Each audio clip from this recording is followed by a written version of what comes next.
Hello and welcome. This session is going to be about Zoom. There are some updates coming we wanted to let you guys know about, and we also have some basics we're going to go over.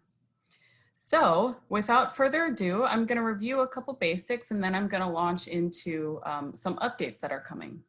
So first, let me share my screen. We're going to start with how to schedule a meeting if you haven't done this yet. So the good news is Zoom is integrated with D2L Brightspace, and it's right there for you in the navigation bar. If you are having trouble accessing it in the navigation bar, if you don't see this up here in the menu, give us a call at the Faculty Help Desk. That's extension 8227. We can help you enable that navigation bar. I'm going to skip that for now, though, and go right into how to schedule a meeting. So first, you're going to click on Online Rooms, and then you're going to click this blue button, Schedule a Meeting. And right off the bat, you're going to see that this topic area already has a title, and it's going to be a very generic title that is the exact same thing as this title up here.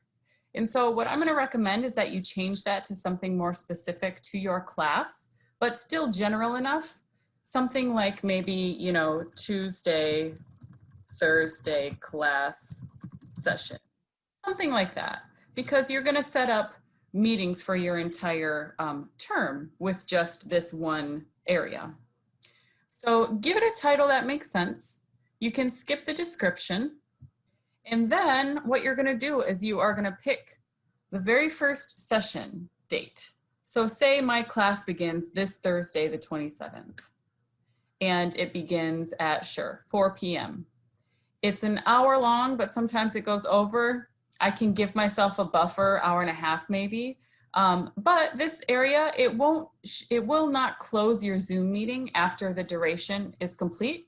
It's really just for how it displays in the calendar, which I'll show you in a minute how it displays in the calendar. And so we have our hour and a half, which gives us a little bit of buffer time, lecture, and then a little bit extra. Time zone is going to be default Pacific. And then what you're going to do is you're going to click this recurring meeting button. And the recurrence, we know this is a Tuesday, Thursday class. So I'm going to click weekly because it's every week. It's going to repeat every 1 week. If you have a different schedule where maybe you are doing every other week Zoom sessions, you can say repeats every 2 weeks, you know, and so on and so forth. But I think most of you will have repeat every 1 week. And then you're going to select the days that it happens. It's Tuesdays, and then I'm going to select Thursday. I can select both of those. You have to have at least one though. And then the end date, to be on the safe side, I recommend just putting the very end of the term, which I'm going from complete memory guessing here, but to be safe, why don't we just say December 21st is, there's going to be no more classes for sure after December 21st, right? And then down here, you'll see that it's automatically selected this passcode option.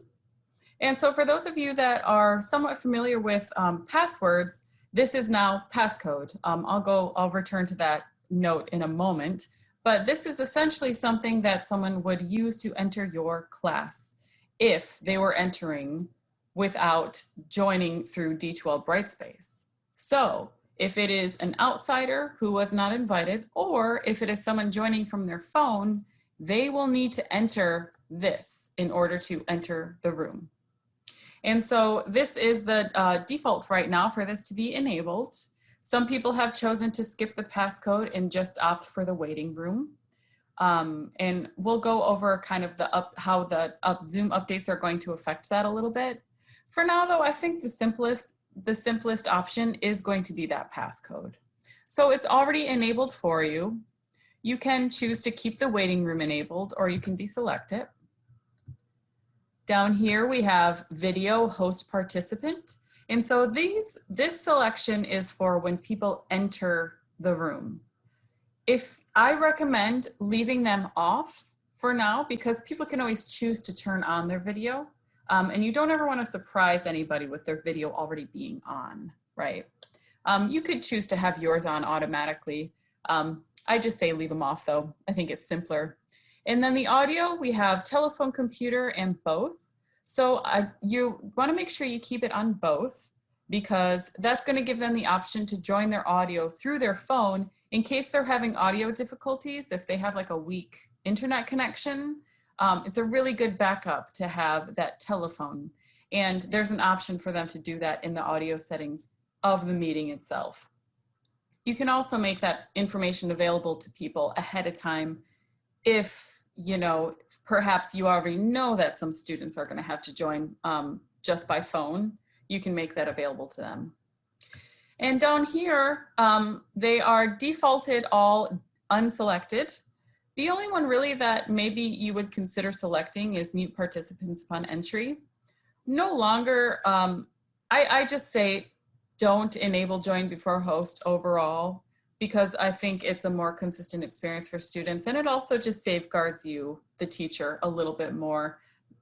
For those that are familiar with the Zoom bombing incidents of the spring, it's really not an issue anymore, mostly because we've tightened security, and Zoom has also created many new levels of security to keep extra people out. And that's what, you know, really kind of has, has developed all of these settings for the most part. But you don't have to worry about that really anymore, as long as you just follow these default selections. And again, maybe you want to choose mute participants upon entry, because personally, I think it's easier if people just enter the room with their microphone muted in case, you know, something is going on in the background. They can always unmute, much like they can always turn on their video, right? And then these other ones, only authenticated users can join. It's really like, I would say, it's a level of security that we aren't really involved with at PCC, but there's a registration process, and there's a process for people to have, you know, for students to have Zoom accounts. But as of right now, we're not taking that route. We're just using the passcode.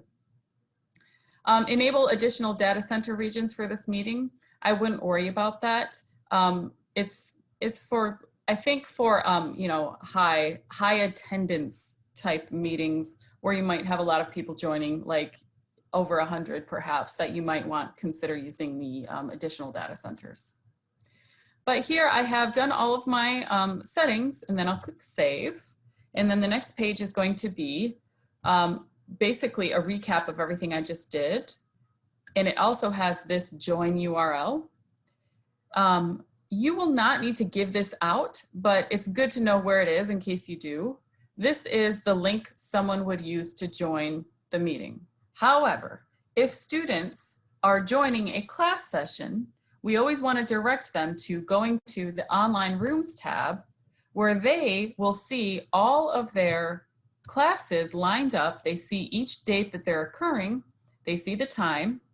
And then for students, for participants and students, instead of start and delete, they'll have just a join button. It'll be very straightforward, one button, join the meeting, right? Join.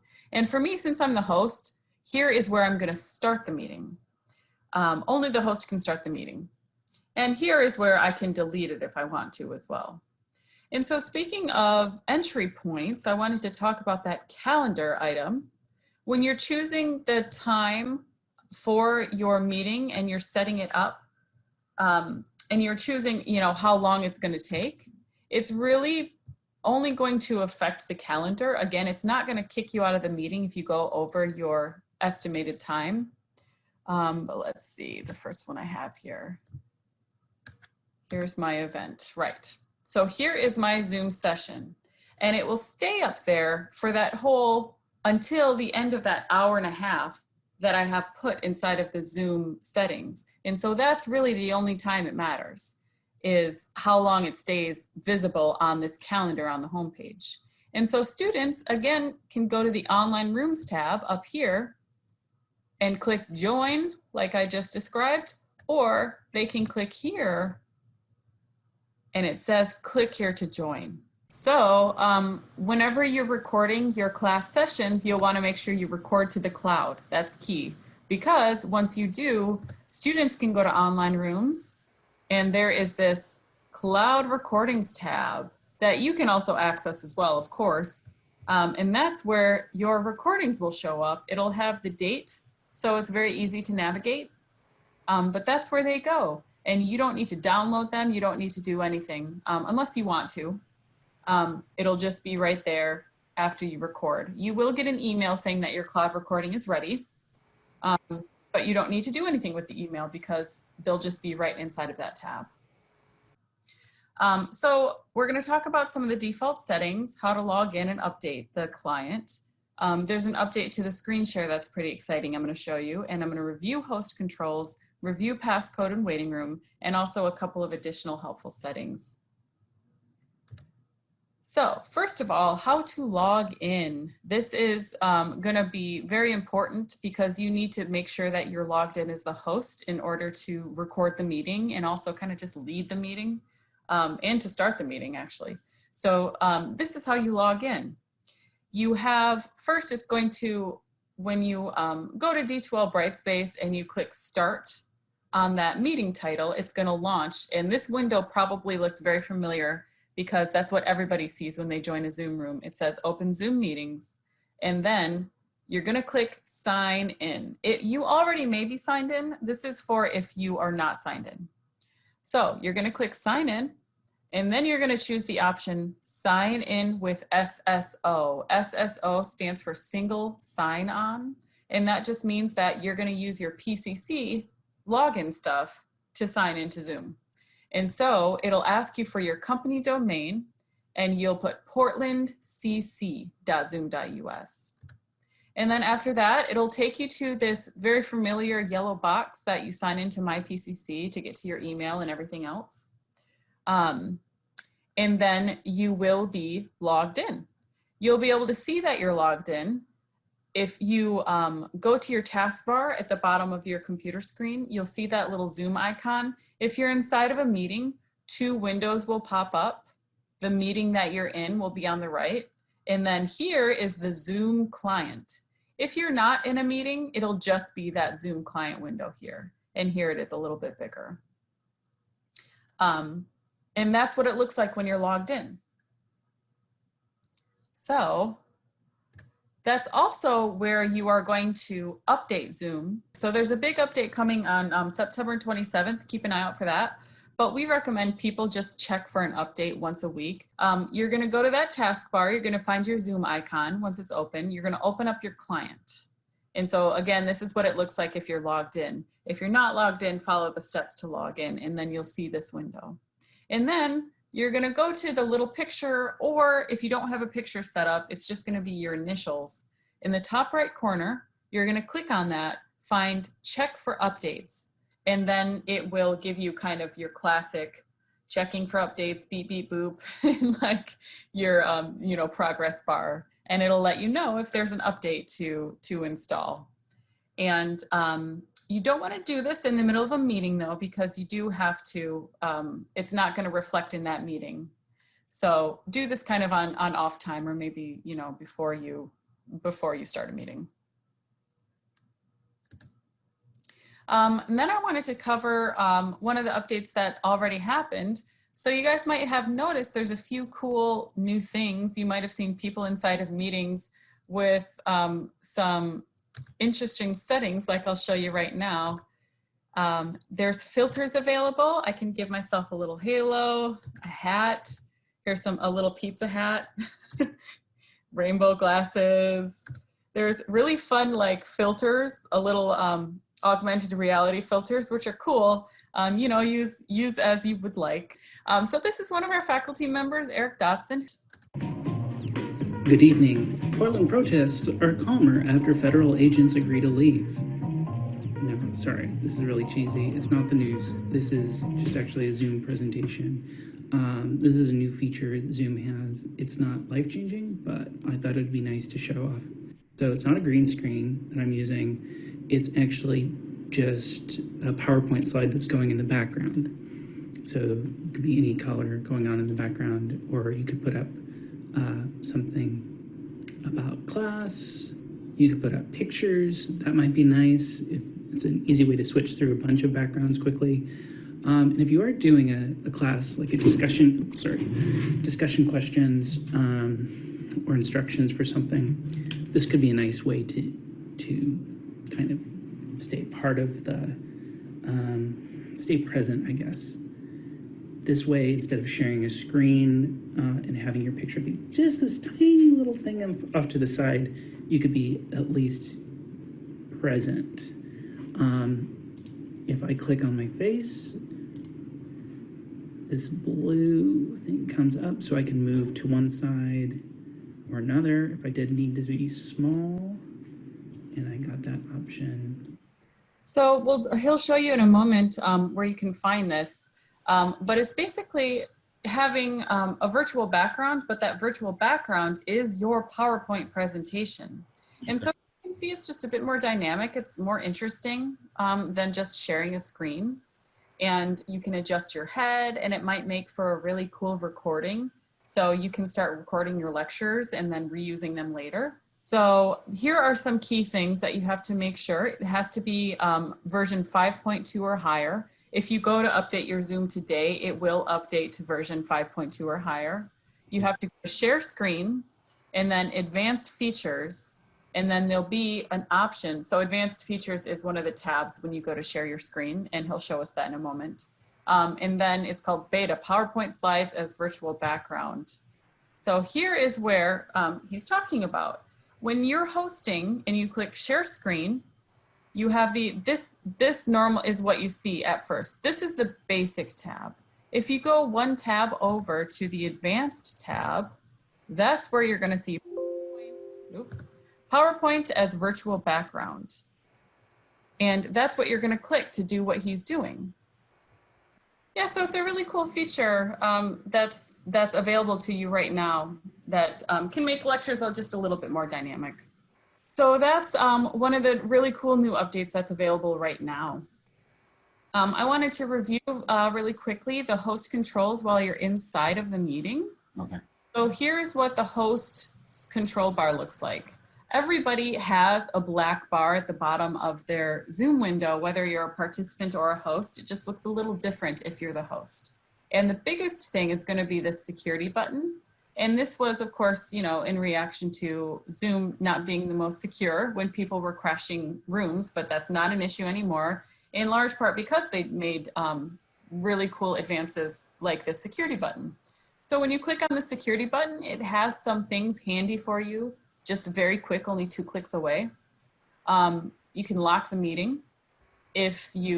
Locking the meeting means that nobody can enter, even if they have the password, even if they're entering from D2L Brightspace, they cannot enter the room. You also have the option here to enable, or if you unclick it, disable the waiting room. Maybe you want to use the waiting room after the class starts. You don't want to begin with the waiting room, but you want to enable it after you've started your class so nobody can just barge in. That's where you're going to go ahead and enable that. And then here is where you're going to determine what the participants can do. If they can share their screens, if they can chat, rename themselves, or unmute themselves. So we want to make sure that the biggest one is going to be rename themselves, unless you have a really good reason not to. If you have a student that is, you know, causing trouble, you know, changing their name to something offensive, that can't stand. But the renaming themselves is really helpful for people who don't necessarily have the name that PCC officially, or like the law officially identifies. They can rename themselves inside of the Zoom room. It's just an added level of comfort. I think that's really important. And chat, if you want to shut down the chat very quickly, if you remove the check mark, and to remove a check mark, you're just gonna click on any one of these items. It means that no one can chat. No one can send any message, not even a message to you. The chat function just goes away completely. And then we have unmute themselves. So this can be if you have someone who is, you know, very abruptly saying offensive things, you can remove this check mark, and so they can't unmute themselves. So when you mute them, they stay muted. One thing to know is that you cannot keep someone's video off. If they if you turn off their video, they can always turn it back on.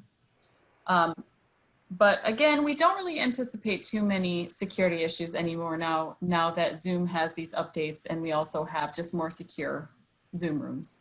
And then of course we have remove participant. And so that's what's going to happen. You click on remove participant, this box will pop up and you have everybody's names, and next to it is a remove button. This is to kick somebody out. If someone is being extremely disruptive, that's the time for it. If it's a normal student that's just being kind of, you know, irritating or not quite disruptive or not extremely disruptive, but it's like maybe you need to circle back with them and have a kind of like one-on-one talk with them. You can always enable the waiting room and then send them to the waiting room, which is available if you go to the participants button, hover on their name, click more, and then put in waiting room. You can put them in the waiting room if they're having trouble without kicking them out of the class completely. So it's degrees. And then of course we have our polls feature that is pretty handy, although I don't know that it's necessarily more handy than just asking your students to answer a question by putting their answer in chat, but it can be cool. The polls feature is available. If you noticed after we made our meeting, it was available on the bottom, it popped up. So you can create a poll ahead of time if you know that you wanna ask your students about, you know, has anybody here ever heard of, you know, an atom or something like that, to make your Zoom session a bit more dynamic. It is available to you. And then we have, of course, chat, which is nearly the same for everybody. It's a little different for the host because the host can shut down the chat, of course, and they can also make it so they can only send messages to the teacher and not to everybody else. Share screen is like Eric showed us in the video. We have the ability to share our screen, but we can also now share a PowerPoint behind us, which is what I think most people do when they're sharing their screens. So excited for people to try that one out. So this is very like social media inspired, you know, emojis basically. Yeah, and so that's your host controls. Inside of more is going to be where you click the record button. Depending on your version, if you're not updated, you might have a record like button itself inside of the taskbar, but you're gonna see with the newer versions that it's inside of that more. And then of course we have the end. You're gonna end your meeting by clicking on end and it will prompt you to end meeting for all or just to leave the meeting. And of course you'll end meeting for all when it's all done. And so here we have the passcode and waiting room, what you need to know. With this new update coming in September, there is going to be something that affects people that you'll notice. So first thing is to know is that we used to call them passwords and now they're called passcodes, and it's the same thing. So if you hear someone referring to a passcode or if you see it in like tutorial stuff, it's the same thing. They just wanted to differentiate it so people knew that it wasn't the same password to enter to like log into your account. So it's two very different things. And then PCC default settings are that every new meeting is created with a passcode. So you guys saw when I was creating that meeting, it was enabled automatically. And that is the default. And coming up with this update in September, if you have a meeting like that you've made before and you decided to disable the password because you didn't want to use it, the new Zoom update will forcibly enable the waiting room on that meeting. It'll be retroactive. It'll affect all of your meetings. And I think that's them really covering themselves and covering their meetings against security breaches, because those two options are really the way to keep your meeting secure from outsiders. The process for joining a class session from D2L Brightspace is the same. I showed you they can join from online rooms or from the calendar. And then of course, if students are joining from their phone, and very quickly, I want to qualify this. A lot of people may have limited access to Wi-Fi and they may be doing quite a bit of their remote learning on their phones.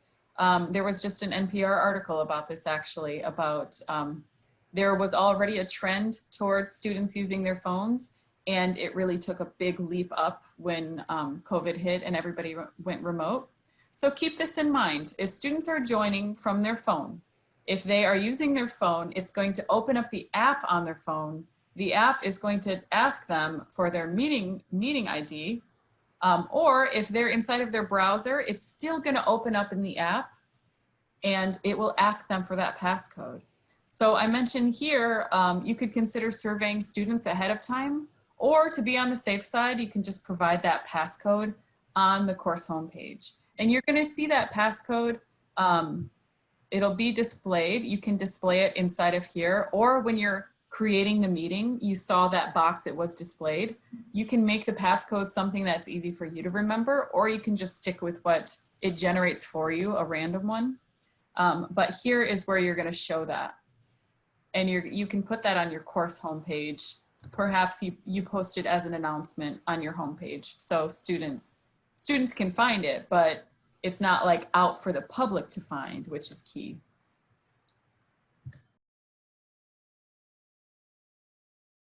So if you remember, I talked about, let me go back to the,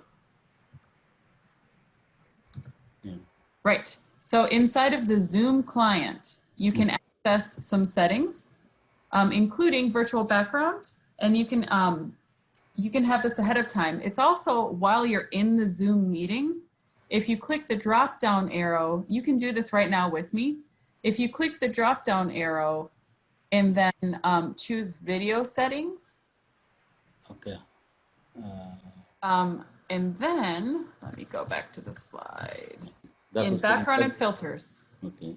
Yeah, and then there's virtual backgrounds. There's some there that you can choose from, or I've heard some people will like make their area really clean and take a picture of it, and then that's their virtual background. It's just like their room, but clean.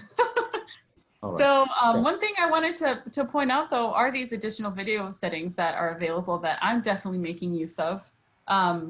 Over here, if you click on in your settings area, you've got this menu. This is a short version. It's much longer than this actually, but if you click on video, you can see this touch up my appearance, which I'm really fond of.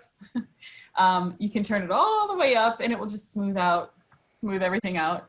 You can also adjust for low light though. So some people have been struggling with like setting up their area so their video looks decent.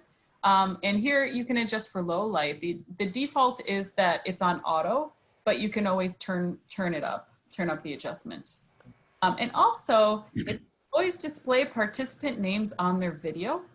So one thing teachers have been talking about is their recordings, using them again later, which I think is a great idea. You do have to remember that your students' information is private in the Zoom meeting for which they've attended for that term, right? So if you reuse it, you don't want future students seeing old students' names. Right. And this is one less thing that you would have to edit if you just deselect always display participant's name on their video.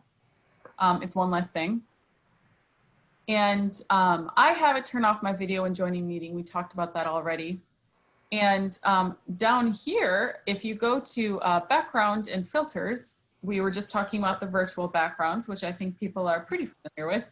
My webcam isn't nice enough on my computer for me to use a virtual background very effectively. But there are these video filters, which we talked about. There's some goofy ones, but there's also just some basic filters. They can be cool. They can make for an interesting recording. I'll show you one. Like if you're on TV, you want to get in the TV. Yeah, so it's like amazing. Fun. Let me go back to none. That's nice. Yeah. Okay. So those are some additional video settings that you can explore through the Zoom client by going to your picture or initials in the top right corner, and then you click on settings. There's additional audio settings as well.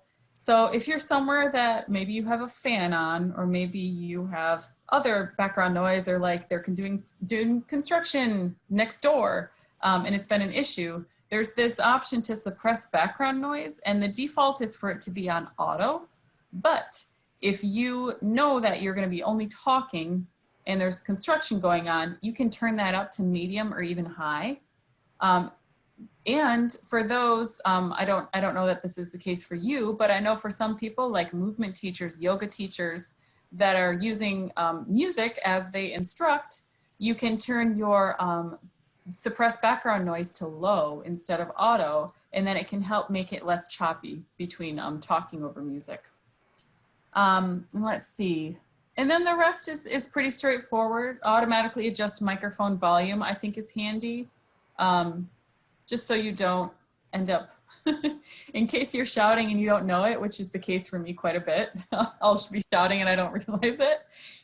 This will adjust it for me for the recording. Yes. And that's really it. I know that you are pressed for time, but there is one more thing I wanted to show. Many people have used the whiteboard feature inside of Zoom. And so the whiteboard is pretty cool. It's like where you can, if you have like a iPad or a tablet of some kind, you can write something. I'm using my keyboard, so this is a little bit clunky, but you can write stuff. And you know, for people doing equations and things like that, that want to still do it by hand, you can use a doc cam. You can use like a do-it-yourself doc cam, which we have a whole session about. Or the whiteboard people have been using. But there's this really great alternative to the whiteboard. It's called Jamboard. And I have set this Jamboard to be a link that anyone can edit. So what this means that in real time, we can all collaborate on this together. And that's been, I think, an issue for people finding a way to in real time, collaborate with their students.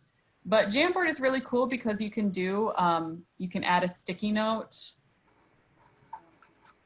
I asked, what is your favorite breakfast food? So we'll say cheese Danish. And maybe you can ask them to put their initials next to it so you can very quickly see who it was. Or maybe they just